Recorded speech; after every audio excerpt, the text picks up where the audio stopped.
It's pretty easy to tell by that voice that was Randy Newman. Yes. And you would listen to that song and go, did he write this about last week? No, that's 53 years old. It's written 1972. That song is as old as I am. Probably when they were bombing somebody for peace back in 1972 and telling them, we just need to drop a few bunker busters and problem solved. Vietnam, Cambodia. Yeah, just to drop a few bombs, get in, get out.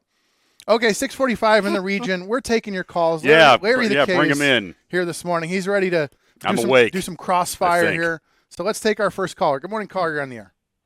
Hey, good morning. I was a little late to your show this morning. I turned on for about 15 minutes. So we were too, so it's fine. All right. Hey, have you discussed the digital services tax? I was taking care of business this morning, and I went to CNN, online, and I had to go all the way kind of to the bottom of the page, but it would appear that Canada is backed off, from what I read, on the digital services tax. And I just thought, he may not be a king, but the man's got some testicular fortitude. I will give him that. Okay, so I wanted to pull this up real quick. So this has specifically to do with Trump had announced over the weekend that he'd be terminating all discussions on trade with Canada. So Canada has walked back on its digital services tax in anticipation of a mutually beneficial comprehensive trade agreement with the United States. Ottawa announced on Sunday night, just one day before the first tax payments were due. So what are your thoughts on this? I mean, Canada was out of their mind because they're broke. I mean, we're broke too, but they're broke for a lot of the same reasons. They need money, so they figure, where's a couple of billion we can pick up real quick? Well, let's sign off on a retroactive tax going back 3 years, which is insanity in itself. So this would be a 3% levy on domestic and foreign tech companies such as Amazon, Google, Meta. Canada doing interesting things. I mean, also, I was talking to somebody the other day about, Canada actually even, I want to find out more about this because I hadn't really followed it, to be honest. This idea of the Canadian government basically decides what's news and what's not. So even basic, you could have a local story about something and it's, doesn't fall under the proper purview and they can't read articles. So you can have an American story about some random thing and they go, well, they're not like an approved news source. So you can't read their article in Canada. Interesting stuff. And, again, this is one of those things where I say, I'm not Canadian. I don't have family in Canada, where it's kind of like, okay, well, how is this working for you guys? Do you like right? poutine at least? I've never really had any. Never had poutine? Dude. The tariffs. Caller, you had poutine? Are they taxing that too? You there? Hello. I'm here. There you go. Here. Poutine. Are you into poutine? You like poutine? No, I don't believe I've ever had it. Oh, I would just like to get back to the idea that Canada was going to tell us, you owe us as a nation or tech companies, you owe us $2 to $3 billion because we're going to go back retroactive. Yeah, about $2 billion. Wow. In digital, but it's how is that any? It's interesting though. Like even in Chicago, they passed a few years ago the cloud tax. So it's kind of like this idea that government can tax even data, like if you have Netflix or anything like that. Like this idea of we're just taxing. So even I wanted to talk a little bit. It is a service. Well, okay, but even the idea of for instance, at some point maybe we'll find time to talk about Jeff Bezos and why everybody hates his wedding. But this idea that, again, everybody's like mad about him getting married. It's like, okay, yeah, I know the first one. Who's mad about this? Who cares? All the Italians apparently are mad that he's coming to town with rich people to spend money. So this idea that that this really goes to the heart of the idea that government can just essentially make up a tax. Like we're going to tax clouds. We're going to, that was like the running joke. It's like we're tax the air. Well, no, they tax the clouds instead, or even this digital services tax. Government is always going to find something new to tax, right? I mean, that's sort of the thing is that is there a valid reason for it? Is it actually, is it trying to be proactive as things change from, shopping brick and mortar to spending your time and money online? But then it just sort of becomes like, again, this, where does it end kind of thing, right? I mean, or and the question could always be asked: why do governments always seem to be running out of money? maybe it's a little deeper than that. I believe I've watched a few things about Canada, and they're complaining about we think our housing costs are high. Their housing costs are make ours look like no problem. And they talk about Canada is basically was a small nation to begin with, comparatively. Immigration, their doors were somewhat opened up and wide open. A ton of people came in, put further stress on an already tenuous situation with housing, which made things worse. It's just, maybe that's more of an argument. I mean, that's a whole other argument. We could do a whole 3 days on why governments are always going broke.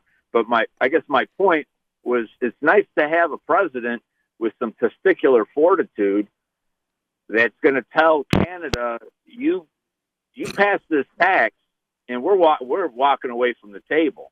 And by the time you build ports big enough, deep enough to sell your stuff to Europe, you're going to collapse. You probably will not exist as a nation, because it's going to take you a decade between just actually physically getting the work done and the convoluted regulations that you have in your nation. You'll probably never get it done.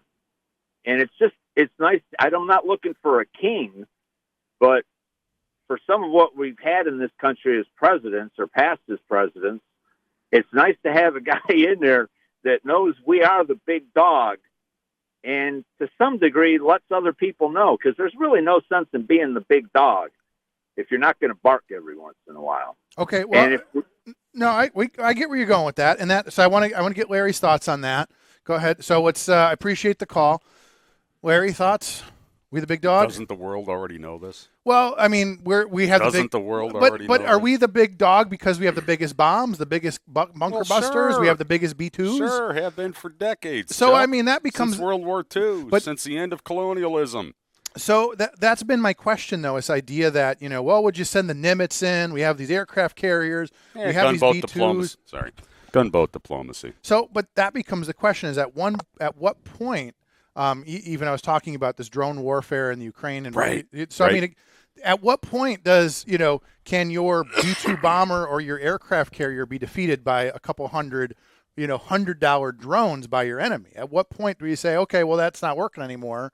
So now we don't have the big scary flat top to send in every time. Right. Every time you don't behave, we just send the Nimitz in there and whatever else. We have the Eisenhower and the Enterprise or whoever economic else. sanctions And the sanctions. So that becomes to his point. He's saying that he likes the idea that we have a president that's forceful, let's say, or that's very that runs his mouth. Okay, but that's what got him elected. I shouldn't say that. That's unfair. But is there? So that becomes a question as somebody who is, let's just be fair, not a fan of his. Is there? Do you look at things like that? And is that a positive? Is that like what's going on right now with tariff talk? What are your thoughts? Not being in politics, having some knowledge of economics, and you're so perfect on. for the radio. How things work. Things work. I don't like it. I think things can be done better through diplomacy, not forceful diplomacy, not I have the biggest and you're not getting any of it, or I have the most. The soft power that the United States has exercised over the last 60 years through USAID and other programs, I think, have done more to promote goodwill towards the United States. And from the United States than military talk, then, we're going to come in and do this and do this and do this. I think those examples of soft power are being totally disregarded for the idea that we are men, we have, as the caller said, testicular fortitude, and we have to tell you exactly how it is or you're Well, when I hear all this, I don't go for it. You know what I think of when I hear all this? I think, speak softly and carry a big stick. Well, yeah, TR had he had a good idea too, and that's another man with flaws. But people didn't like him either because he was loud, but he used that soft diplomacy. Right, it's that everybody already knows we're the biggest, baddest, and the best. You don't have to keep reminding people. You don't have to sit there and keep reminding. We got another call. Well, he wants to take some calls. So let's take him. Yeah, go I apologize. Ahead. No, it's fine. Next caller. Good morning. Yeah. Do a little PSA to everybody, do not hang up and call back. You're going to just keep getting moved to the back of the line. We're trying to power through some calls. I know we've got Larry here. You guys are excited to talk to him. We're gonna try to find some balance. All excited. You know, unfortunately, this isn't Joe Rogan. I'd love to do 3 hours straight without taking a bathroom break, but we do have to pay the bills. Yeah, how do they do that? You think they got a urinal right at the seat there? You think he just whizzes into a cup? I often wonder that. I wonder. Good morning. All right, who's next? Who do we got? Okay, good morning. Who dis? Okay. Oh, good Hey, morning, good morning, gentlemen. Good morning. Good morning. Good morning. I wanted to touch on a few things. You mentioned the 14th Amendment earlier, correct? Well, here we go again with the selective hypocrisy, and everybody out there just realize I'm an independent and sometimes lean libertarian, as you do, gentlemen. But I find it very, there's three names that come to mind. Vivek Ramaswamy, or however you want to say it. Yeah, what happened to him? Nikki Haley and Little Marco, they are all considered, or could be considered, as anchor babies. I find that very, very, very, and there's a litany. So are Don, Eric, and by that Ivanka. argument, so are his children, yes. I don't understand that. And one other thing I wanted to touch on, as they're cutting Medicare, that wasn't supposed to be touched, that was promised it wasn't going to be touched. It's not our people that are just committing all this fraud we hear about.